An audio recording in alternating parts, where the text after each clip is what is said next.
तुला राशि वाले बंधुओं, स्वागत है आप सभी का, हृदय से अभिनंदन है। तुला राशि भिंड यूट्यूब चैनल में। तो तुला राशि वालों, जरा ध्यान से सुनिए। अगले 3 से 5 दिनों में 3 बड़ी घटनाएं घटित होंगी। आपका आत्मबल, आत्मविश्वास भी बढ़ेगा और आपको चारों तरफ से समर्थन, सहयोग भी प्राप्त होगा। बस यहाँ पर जरूरत है कुछ विशेष सावधानियों को रखने की और आप यकीन मानिए कि अपने जीवन की विषम से विषम परिस्थिति से आप बाहर निकल पाएंगे। माता रानी ने यदि चाहा तो 100% दुख, तकलीफ, परेशानियों का अंत आप अपने जीवन में अब देखने वाले हैं। और ऐसा हम इसलिए कह रहे हैं कि आपकी कुंडली में इस समय पर बड़े ही प्रबल योग बने हैं। एक तरफ तो ये योग आपको लाभ देने के लिए आतुर हैं, तैयार बैठे हैं। वहीं दूसरी ओर आपकी किसी भी गलती को, यानी जो हम आपको बताने जा रहे हैं, इन गलतियों को स्वीकार नहीं करेंगे। याद रखना कि जीवन में जब समय उत्थान का होता है, वही समय पतन का भी होता है। बुद्धिमान इंसान निर्णय लेता है और उत्थान को चुनता है, समझदारी से काम करता है, और मूर्ख इंसान अंधों की तरह बस दौड़ता चला जाता है और अंधे कुएं में ही गिर जाता है। याद रखना कि जब भी समय बदलने को होता है तो असल में बदलती हैं आपके आसपास की ऊर्जाएं। परिवर्तन होता है आपके सोचने, विचारने और आपके आसपास के वातावरण की ऊर्जाओं में। और इन ऊर्जाओं के प्रबल होते ही इंसान 2 रास्तों पर जा सकता है। या तो वह नकारात्मक रास्ता चुनकर जीवन को और भी नष्ट भ्रष्ट कर सकता है, या फिर सकारात्मक रास्ता चुनकर उन्नति के मार्ग पर अग्रसर हो सकता है। इसीलिए शायद ये कहा जाता है, कहावतों में भी कहा जाता है और कई जगह देखने सुनने को भी मिल जाता है कि जीवन हर इंसान को मौके अवश्य देता है, परंतु बुद्धिमान इंसान इन मौकों को पहचान जाता है और मूर्ख केवल अपने दुखड़ों को रोता रहता है और इसको, उसको और भगवान और अपनी किस्मत को कोसता रहता है। खैर, ये सब बातें छोड़िए, आपको हम बताने जा रहे हैं 5 बड़ी भविष्यवाणियां जो आने वाले 3 से 5 दिनों में आपके जीवन को एक नया आकार देंगी। इसी के साथ साथ 3 बड़ी घटनाएं जो आपके जीवन को पूरी तरीके से बदलने का दम रखती हैं। पॉजिटिव है, नेगेटिव है, ये आगे हम आपको बताएंगे। लेकिन जो ग्रहों की चाल है, जो जीवन की परिस्थितियां हैं, इसके अनुसार आपको कुछ जरूरी उपाय, कुछ जरूरी क्रियाएं भी करनी हैं। जी हाँ, ये समय की मांग होती है। जैसे कि जब सर्दी का मौसम आता है तो हम गर्म कपड़े पहनने लगते हैं। जब बरसात का मौसम आता है तो रेन कोट और छाता निकालते हैं। गर्मी के मौसम में हम हल्के और पतले सूती कपड़े पहनते हैं। तो ये क्यों करते हैं? क्योंकि ये समय की मांग है, बदलाव आवश्यक है। कैसा हो कि भयंकर गर्मी में कोई इंसान गर्म कपड़े पहनकर ही घूमता रहे, जैकेट पहनकर घूमता रहे। एक तो वह मूर्ख दिखेगा, दूसरा वह अपनी बहुत बड़ी हानि करेगा। व्यवहारिक जीवन में तो लोग ये सारे आचरण कर लेते हैं, लेकिन जब बात आती है ऊर्जाओं की, ग्रह नक्षत्रों की, तो लोग इसे अनदेखी कर देते हैं। यहां तक कि कुछ लोग तो ये भी कहते हैं कि हम ऊर्जा कुछ नहीं जानते, हम तो केवल काम करते हैं। हालांकि मोबाइल में जो ऊर्जा आ रही है, यानी कोई तार तो है नहीं, फिर भी आप वीडियो देखते हैं, बात करते हैं, लोगों से चर्चा करते हैं, यानी ऊर्जा ही तो संपर्क करती है, तब मोबाइल से सारे संदेश प्रसारित होते हैं। यानी कि जो मोबाइल ऊर्जा ग्रहण कर रहा है, उसे तो आप मान लेते हैं कि हाँ, मोबाइल ऊर्जा को ग्रहण कर सकता है, यानी ऊर्जा है, ऊर्जा संचालित होती है। लेकिन जब शास्त्रों में इसी ऊर्जा के बारे में कहा जाता है, या ज्योतिष ऊर्जाओं के बारे में कहता है कि ग्रहों की ऊर्जा भी है जो आपको प्रसारित कर रही है, आपके जीवन को आकार दे रही है पल प्रतिपल, तो लोग इग्नोर कर देते हैं। यही तो प्रमाण है अपनी खुद की विनाश को अपने जीवन में लाने का, यानी कि मंद बुद्धि। इसीलिए कहा गया है कि विनाश काले विपरीत बुद्धि। आपको ऐसा विचार नहीं करना है, इस कार्यक्रम को अंत तक देखना है। बंधुओं, जो भी बातें हम अब आपको बताने जा रहे हैं, वे आपके जीवन से जुड़ी हैं, बेहद महत्वपूर्ण है, समय और काल के अनुरूप है।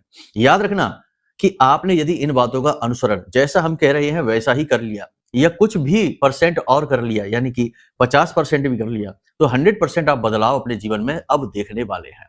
खुद आप कहेंगे, हमें फोन करके कहेंगे, मैसेज करके कहेंगे। ठीक है, तो चलिए बंधुओं, अपने कार्यक्रम की शुरुआत करते हैं माता रानी का नाम लेकर। कमेंट बॉक्स में पूरे भक्ति भाव के साथ लिख डालिए, जय मां भद्रकाली कृपा करो। साथ ही साथ ये भी लिखना कि मैं भी माई के परिवार का हिस्सा हूं। माता रानी ने निश्चित तौर पर आपके ऊपर कृपा कर दी है, तभी तो बिल्कुल सही समय पर आप इस कार्यक्रम को देख पा रहे हैं। अब पूरे धैर्य का परिचय दीजिए और कार्यक्रम में अंत तक जरूर ठहरिए। जय माई की। बंधुओं, ज्योतिष और तंत्र विद्या के क्षेत्र में आचार्य अमित एक जाना माना नाम है। पूज्य गुरुदेव के साधनाओं और ज्योतिष विद्या के अनुभव बेहद दिव्य है। जी हाँ, पूज्य गुरुदेव ने जिसकी भी कुंडली का विश्लेषण किया और कुंडली के अनुसार उसे सटीक उपाय व महामाई माँ बगलामुखी की विशेष कृपा दी, उसके जीवन में सकारात्मक बदलाव तो आए ही है। फिर चाहे समस्या कितनी ही कठिन क्यों ना हो, समाधान तो अवश्य हुआ है। अब ऐसे में यदि आप भी अपने जीवन की किसी बड़ी समस्या से जूझ रहे हैं, जैसे कि कर्जा बढ़ता ही जा रहा है, काम धंधा और व्यापार सब रुक चुका है, रिश्ते नातों में तनाव हद से ज्यादा बढ़ गया है, पूरा जीवन ही नकारात्मकताओं से भर गया है, तो ऐसे में यही सही समय है जब आप श्रेष्ठ गुरु से मार्गदर्शन प्राप्त करें और जीवन के अंधकार को समाप्त कर दिव्य प्रकाश की ओर कदम बढ़ाएं। वीडियो में दिए गए नंबरों पर तुरंत संपर्क करिए और अपनी कुंडली का विश्लेषण व समाधान पूज्य गुरुदेव के द्वारा करवा लीजिए। देर ना करें, आपके देवी देवताओं के आशीर्वाद से ये मौका खुद चलकर आपके पास आया है, इसे गंवाना नहीं है। अभी फोन करें और गुरुदेव से मार्गदर्शन प्राप्त करें। महामाई आपका कल्याण करें। धन्यवाद। बंधुओं, आपकी कुंडली में इस समय दो बड़े प्रबल योग बने हैं, लेकिन एक नकारात्मकता भी है। पहला प्रबल योग तो यह है कि गुरु और चंद्रमा मिलकर गज केसरी योग बना रहे हैं। दूसरा योग यह है कि मंगल बुध साथ बैठे हैं और मंगल और गुरु दोनों ही बकरी है। तो अब ऐसी स्थिति में जबकि दोनों ग्रह बहुत ही शक्तिशाली, बहुत ही प्रबल, बुद्धि विवेक के दाता, वाणी के दाता और जीवन में सुख शांति के दाता, और ये प्रबल हैं और साथ ही साथ शुभ ग्रहों के साथ बैठे हैं। हालांकि बुध और मंगल को शत्रु कहा जाता है, फिर भी ये दोनों देव ग्रह हैं, राक्षस ग्रह नहीं है, तो कहीं ना कहीं पॉजिटिव रिजल्ट देंगे। कुछ प्रतिकूलताएं भी रहेंगे। तो आपके जीवन में कुछ बड़े अवसर आने वाले हैं, कुछ बड़ी अपॉर्चुनिटी, समस्याओं से मुक्ति के मार्ग आपको मिलने वाले हैं। लेकिन सूर्य नीच है, इस वजह से राहु प्रबल है, इस वजह से कभी कभी बीच बीच में आप गलत फैसले ले सकते हैं, आत्म संतुलन खो सकते हैं, आत्म नियंत्रण खो सकते हैं और गलत लोगों पर भरोसा करके धोखा खा सकते हैं। तो अब यहां पर आपको क्या करना है? सबसे बड़ी सलाह आपको हम ये देते हैं कि आप अपने आप को समझें, अपने आप को शांत रखें और अपनी जरूरतों के अनुसार ही जीवन में फैसले लें। किस चीज की इस समय आपको सबसे अधिक आवश्यकता है? वैसे तो जीवन में 50 तरीके की चीजें चलती रहती हैं, कभी कुछ हो गया, कभी कुछ हो गया, कभी पुरानी बातों को लेकर सोच रही हैं, कभी भविष्य की योजनाओं को सोच रही हैं, और इतने सारे सोच विचार एक साथ करने से आप थोड़े से कंफ्यूज हो जाते हैं, भ्रमित से हो जाते हैं। तो इस समय पर ऐसा आपको नहीं करना है, वरना आप बहुत ज्यादा परेशान हो जाएंगे, निर्णय लेने की क्षमता चली जाएगी, स्वास्थ्य खराब हो जाएगा और हर एक रिश्ते नाते में नकारात्मकता फैल जाएगी, आप दुखी हो जाएंगे। तो कहने का मतलब यह है कि इस समय पर आपको इस चीज पर ध्यान देना है कि अभी आपको किस चीज की सबसे अधिक आवश्यकता है, कौन सा निर्णय आपको इस समय लेना है, यानी अपने फोकस को, अपनी एकाग्रता को आपको बढ़ाना है।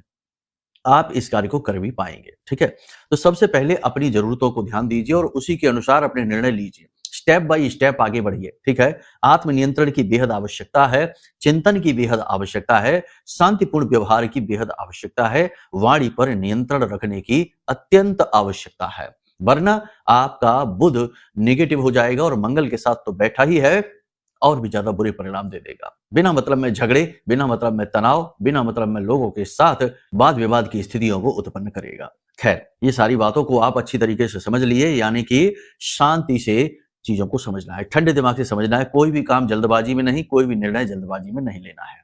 और सबसे बड़ी बात, अपनी वाणी को जितना हो सके उतना मीठा बना लीजिए, जितना हो सके उतना शांत रखिए, अपने आप को भी और अपने शब्दों को भी। ठीक है ना, मीठे शब्दों का प्रयोग करिए। एक सबसे बड़ी बात कि आप एक उपाय अभी इस समय से करना शुरू कर दीजिए, यानी कि जब आप इस कार्यक्रम को देख रहे हैं तभी से ही इस उपाय को करना प्रारंभ कर दीजिए। उपाय बड़ा ही सरल है, आंख बंद करके आपको बैठना है और अपने अंगूठे और तर्जनी उंगली के बीच में थोड़ा सा सरसों का तेल लगाना है और आंख बंद करके बैठना है और आपको इस मंत्र का उच्चारण करना है, ओम अंग अंगारकाय नमः। जब आपका यह कार्यक्रम समाप्त हो जाए उसके बाद, या जब भी आपको मन करे, मन अशांत हो, बेचैन हो, तो आप इस क्रिया को जरूर करिए। इससे आपका मंगल और बुध और साथ ही साथ शनि तीनों ही प्रबल हो जाएंगे, पॉजिटिव हो जाएंगे आपके लिए। और भी बहुत सारी बातें हैं बताने वाली, लेकिन उसके लिए समय नहीं है। फिलहाल आप ये समझ जाइए कि इस क्रिया को इस समय पर आप यदि करते हैं तो आपको असीम शांति का अनुभव होगा। अब आपको क्या करना है, ध्यान से समझिए। सबसे बड़ी बात यहां पर यह है कि आपने अपने जीवन में तमाम तरीके के अनुभवों को हासिल कर रखा है, अच्छे बुरे लोग, अच्छी बुरी परिस्थितियां और लोगों के बदलते हुए आचरणों को भी देखा है। इन सब का परिणाम यह है कि आप खुद भी शांतिपूर्ण व्यवहार और ठंडे दिमाग से सोचकर काम करने की विधि को अपनाकर चलेंगे, यानी काफी समझदारी से व्यवहार करेंगे, अकारण किसी से कोई फालतू बात नहीं करेंगे, अकारण किसी से कोई बहस नहीं करेंगे। आप अपने क्रोध पर, अपनी वाणी पर नियंत्रण रखने की पूरी कोशिश करेंगे और अपने विचारों पर भी नियंत्रण रखने की पूरी कोशिश करेंगे। कहीं ना कहीं आप ये समझते हैं कि किन विचारों से और किन परिस्थितियों को सोचने से आपके मन में निराशा आती है, उसे आप दूर करने की कोशिश करेंगे। मंगल और बुध दोनों एक साथ हैं, युक्ता योग बनाते हैं, दोनों शत्रु भी हैं, तो कहीं ना कहीं मंगल की अग्नि बुध को प्रभावित करेगी, क्योंकि बुध इस समय कमजोर है, बकरी हो चुके हैं। तो बीच बीच में कभी कभी आपका नियंत्रण खोएगा भी, आप असंतुष्ट होंगे, क्रोधित होंगे, चिड़चिड़ाएंगे और अपने शब्दों से नियंत्रण भी खोएंगे, लेकिन जल्दी ही आप सारी चीजों को संभाल लेंगे। इसकी वजह से आपका कहीं कोई विवाद झगड़ा नहीं होगा, ये बात निश्चित है। कारोबार में कुछ तकनीकी समस्याएं लगातार आती रहेंगी, यानी टेक्निकल एरर्स रहेंगे। साथ ही साथ आपकी लेबर वर्कर और सहयोगी भी आपको बीच बीच में थोड़ा थोड़ा टेंशन देते रहेंगे, थोड़ा थोड़ा परेशान करते रहेंगे, लेकिन आप सारी चीजों को अच्छी तरह से संभाल लेंगे। व्यापार में, बिजनेस में पार्टनर के ऊपर अंधविश्वास नहीं करना है, चीजों को, हिसाब किताब को अच्छी तरह से लेकर चलना है, क्योंकि यहाँ पर धोखे के प्रबल योग हैं। सूर्य नीच के हैं, राहु प्रबल है, धोखे के पूरी गुंजाइश है, पूरे चांसेस हैं। रिश्तों में लालच आपको स्पष्ट दिखाई देगा। ये बहुत विचित्र बात है, क्योंकि देखो, आप बहुत ही भावुक इंसान हैं, दिल से सोचते हैं, सबके हित के बारे में सोचते हैं, लेकिन आप ये भी जानते हैं, क्योंकि बुद्धिमानी आपके पास पर्याप्त है, ऐसा नहीं है कि आप मूर्ख हैं, नहीं, आप अच्छी तरह से जानते हैं कि कोई इंसान आपसे क्यों जुड़ा है। जब लोगों की बदलती हुई सीरत सूरत को आप देखते हैं, व्यवहार को देखते हैं, तो आप आराम से भांप जाते हैं कि यह इंसान क्या चाहता है, कैसा है।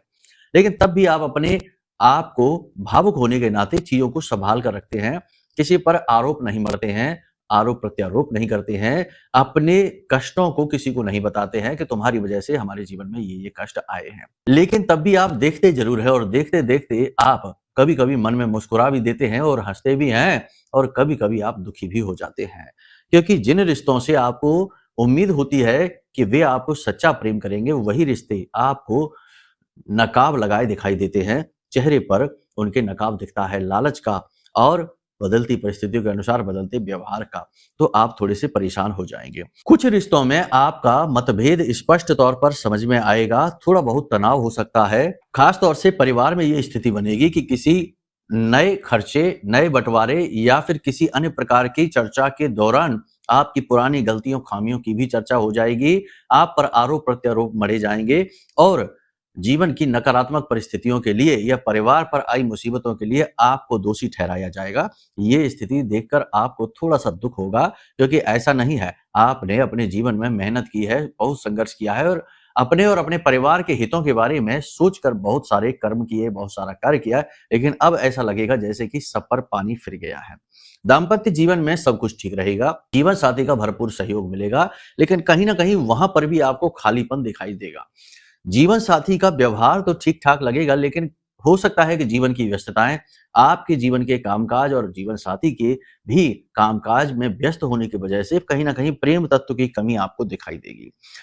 प्रेमी जीवन में स्थिति ठीक ठाक है, थोड़ा बहुत आपसी मतभेद हो सकता है, पार्टनर की सेहत को लेकर चिंता रहेगी और उसके प्रोफेशन को लेकर, यानी कामकाज की स्थिति को लेकर भी थोड़ा सा चिंता आपको रह सकती है। बाकी सब कुछ ठीक है। अपने पार्टनर या फिर जीवन साथी के साथ अगले 2 से 3 दिनों में आप कहीं घूमने जा सकते हैं, बाहर भोजन वगैरह करने जा सकते हैं, थोड़ी बहुत शॉपिंग भी आप करेंगे। प्रॉपर्टी की खरीद और बिक्री के समय पर थोड़ा ज्यादा अलर्ट रहने की आवश्यकता है, यहाँ पर धोखे के चांसेस बहुत ज्यादा हैं आपके साथ। आप अपनी आय के स्रोत बढ़ाने के प्रयास करेंगे और लगभग इसमें कामयाब भी हो जाएंगे, यानी किसी बड़ी योजना पर भी आप काम कर सकते हैं। कहीं से आपको आर्थिक सहयोग मिलेगा, फंड मिलेगा, आपके जीवन में पैसे की आवक के प्रबल संयोग बन रहे हैं। और सबसे बड़ी बात ये कि कुछ आपके मददगार लोग भी आपको मदद करेंगे, यानी आपके आसपास के कुछ ऐसे लोग हैं जो आपकी बढ़ चढ़कर मदद भी करेंगे, परेशानियों से बाहर निकलने में आपकी सहायता भी करेंगे, समस्याओं को सुलझाएंगे। अचानक से आपके जीवन में धन का आगमन होगा, ये बात निश्चित है, बस आपको उसका सदुपयोग करना सीखना होगा, कहीं उसका दुरुपयोग ना हो जाए।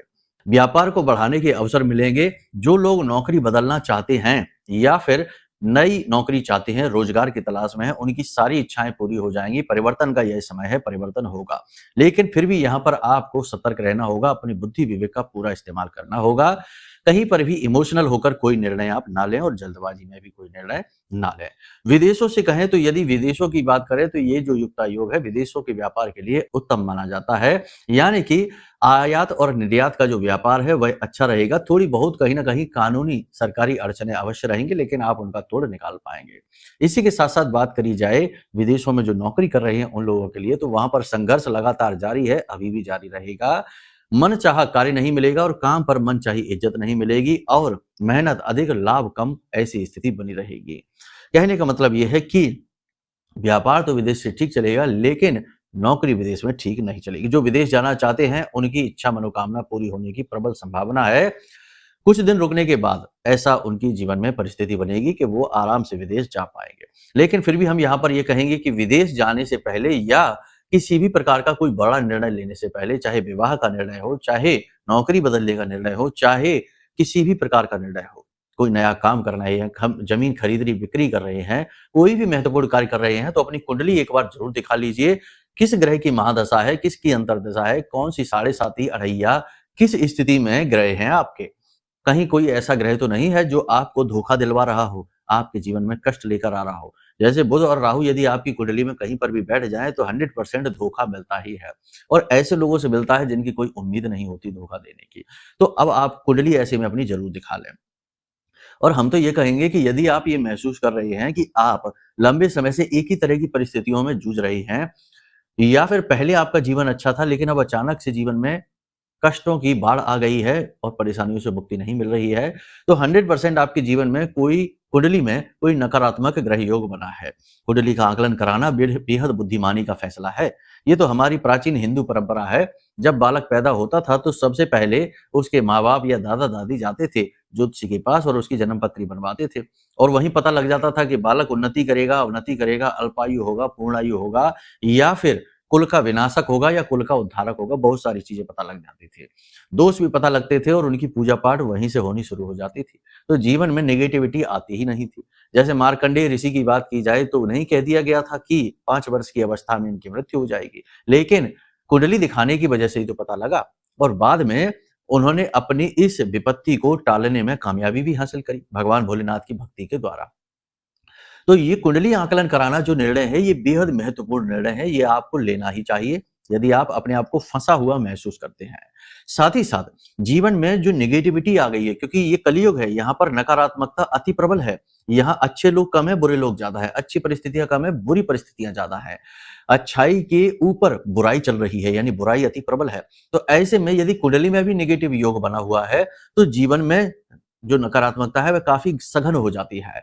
तो उस नकारात्मकता को काटने के लिए आपको किसी महाविद्या का कठोर तप करना चाहिए, साधना करना चाहिए सिद्धि हासिल करनी, लेकिन आप वो नहीं कर पाएंगे क्योंकि सामान्य जनजीवन में ये संभव नहीं है। तो इसी समस्या का समाधान के लिए हमने यह महारक्षा कवच आपके लिए निर्मित किया है। यकीन मानिए इसका इतना शानदार परिणाम है कि जिसके भी जीवन में ये पहुंचा है उसने हमें फोन करके या मैसेज करके धन्यवाद अवश्य दिया है। किसी को पैसे का लाभ हो गया, किसी का विवाह टूट रहा था वह विवाह टूटने से बच गया, और किसी के जीवन में भयंकर नकारात्मकता थी, बीमारियां थी, कर्जा था, उन्हें मुक्ति का मार्ग मिल गया, कर्जों से मुक्ति का और नकारात्मकता और बीमारियों से मुक्ति का। यानी कुछ ही दिनों में, केवल 8 से 10 दिनों में ही इस कवच ने लोगों के जीवन को बदल डाला है। और क्यों ना बदले, क्योंकि यह तो महामाई मां बगलामुखी जो हमारी आराध्य देवी हैं, उनकी पूरी दिव्य शक्ति और ऊर्जा को लेकर आपके जीवन में आएगा। उनके ही सबसे शक्तिशाली स्तंभन मंत्र से जागृत और अभिमंत्रित है। तो यह तो सीधा सीधा देवी की कृपा आप तक पहुंचाने का एक प्रयास है। तो आपको ऐसे में कुंडली आकलन कराना है, ये कवच ऑर्डर करना है, और दोनों ही कार्य आपके जीवन में सबसे बड़ा बदलाव लाने वाले होंगे, जीवन की दशा और दिशा को पूरी तरह से बदल कर रख देने वाले होंगे, ये आप यकीन मानिए। तो नंबर वीडियो में दिए गए हैं, इन पर फोन करिए, सारी जानकारी आपको प्राप्त हो जाएगी। ठीक है।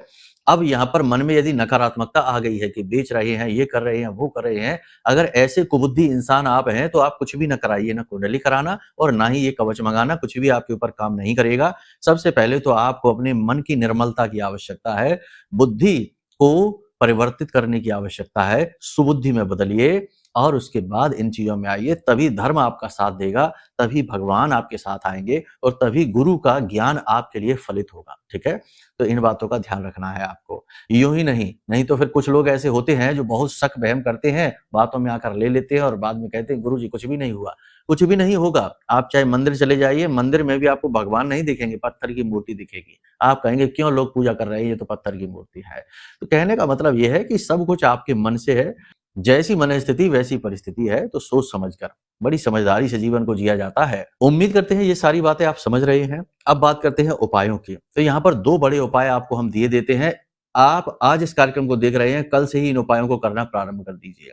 गुरु, मंगल, बुध, राहु, सूर्य सभी ग्रह यहाँ पर अनुकूल होने जा रहे हैं इन उपायों के माध्यम से। अगले 3 से 5 दिन तो इन उपायों को जरूर करिए, क्योंकि इस समय पर आपको इनकी बहुत आवश्यकता है। क्या है उपाय, ध्यान से सुनिए। तुलसी मैया का पौधा आपके घर में लगा होगा, किसी बालक से, छोटी बालिका से तुलसी मैया की जड़ के पास से थोड़ी सी मिट्टी निकलवा लीजिए और उस मिट्टी में थोड़ी सी हल्दी मिला लीजिए और इस मिट्टी और हल्दी से एक लेप बनाइए, थोड़ा सा उसमें गंगा जल मिला लीजिए। इस लेप को अपने चेहरे पर, अपने माथे पर यानी अपने आभा मंडल पर इसे मलिए, मसाज करिए और थोड़ा सा अपने कर यानी अपने हाथों पर और थोड़ा सा अपने गर्दन पर और अपने नाभि के आसपास इसे मलिए। मसाज करना जैसा होता है ना, ऐसा करिए। अब कोई कहेगा ये क्या है, तो आप ध्यान से सुनिए। तुलसी मैया जो है ना, हमारे शास्त्रों में और हर जगह ये प्रमाणित भी है कि तुलसी मैया जो है ना, वो शुद्ध सकारात्मक ऊर्जा है, भयंकर से भयंकर नेगेटिव एनर्जी को हटाने का, काटने का कार्य करती हैं। साथ ही साथ विष्णु प्रिया हैं, यानी कि जो तुलसी मैया की सेवा करता है, उनका आशीर्वाद लेता है, भगवान नारायण अपने आप ही उसे आशीर्वाद दे देते हैं। दूसरा, हल्दी आपने किया है जो गुरु का प्रतीक है। गुरु की समस्त सकारात्मक ऊर्जा आपके पास आएगी, आपको लाभ पहुंचाएगी, साथ ही साथ नारायण का भी प्रतीक है। तो एक तरीके से यह लक्ष्मी नारायण का योग हो गया और गंगा जल इसमें मिलाने से पवित्रता का भाव और जल की निर्मलता यानी चंद्रमा भी अनुकूल हो गया। तो यहाँ पर आपने जब इन चीजों का मेल किया और अपने शरीर के अलग अलग भागों पर इन्हें लगाया, यानी याद रखना कि शरीर का हर एक भाग किसी न किसी दिव्य शक्ति का वास होता है। हमारा स्वयं का शरीर भी मंदिर ही है और इस शरीर के हर एक अंग में देवताओं का वास माना जाता है। जैसे हमारी आंखों के बीच जो हमारी भ्रुकुटी होती है, यहाँ पर भगवान शिव का वास होता है। हमारे हाथ में आपने देखा होगा ना, जब मंत्र बोलते हैं सोकर जागते, कराग्रे वसते लक्ष्मी, कर मध्य सरस्वती, कर मूले च गोविंदा, प्रभाते कर दर्शनम। तो ये देवताओं का वास है, तो उनकी दिव्य शक्तियों का जागरण होगा और आपकी सहायता होगी, निर्णय लेने की क्षमता प्रबल होगी, काम बनने लगेंगे और हर एक निर्णय जो आप लेंगे वो सही साबित होने लगेगा, है ना। ये क्रिया आप कर लेना। दूसरी क्रिया आप ये कर लीजिए कि केले लीजिए, 5 से 7 केले लीजिए और इन केलों में थोड़ा इस तरफ और उस तरफ शहद लगा लीजिए और इन केलों को हनुमान जी के चरणों में रखिए और उसके बाद जाकर इन्हें बंदर को, बच्चे को या फिर गाय को, जो भी आपके पास ऑप्शन अवेलेबल हो, उन्हें आप ये केले खिला दीजिए। एक बार ही ये उपाय करना है, इससे भी आपके ग्रह जो है ना, जो नेगेटिव फल देंगे वो बदल जाएंगे। साथ ही साथ अपने पिता और पिता की उम्र के लोगों का सम्मान करिए, हो सके तो उन्हें कुछ उपहार दे दीजिए। बस इतना सा कार्य आप कर लीजिए और आप इसके परिणाम जीवन में स्वयं महसूस करेंगे। ठीक है, तो चलिए बंधु, आज के कार्यक्रम को यही विराम देते हैं। बस उम्मीद करते हैं कि जो बातें आपको हमने बताई हैं, आप पूरे सकारात्मक मन के साथ इन बातों को जीवन में उतारेंगे तो परिणाम तो आएंगे ही आएंगे, क्योंकि हमने सच्चे मन से मेहनत की है, माई की कृपा आप तक पहुंचाने का प्रयास किया है। आपने बस यदि पात्रता हासिल कर ली तो आपकी जीवन में 100% माई बहुत बड़े बदलाव लेकर आएंगी। ठीक है, तो चलिए बंधु, माई के प्रति भाव उत्पन्न करिए और सच्चे मन से बोलिए, जय माई की, जय मां बगलामुखी। हमारे प्रिय और परम पूज्य आचार्य जी ने अपनी साधनाओं के अनुभवों पर आधारित शक्तिशाली उपाय और क्रियाओं के माध्यम से हजारों लोगों के जीवन को पूरी तरह से बदला है। आचार्य जी के द्वारा बताया गया हर एक उपाय इतना सटीक और कारगर होता है कि जो भी इसे पूरे भाव के साथ कर लेता है, उसे साक्षात महामाई की कृपा और आशीर्वाद प्राप्त हो जाती है। इसलिए निसंकोच इन उपायों को पूरे भाव के साथ करिए, आपका कल्याण होगा। जय माई की।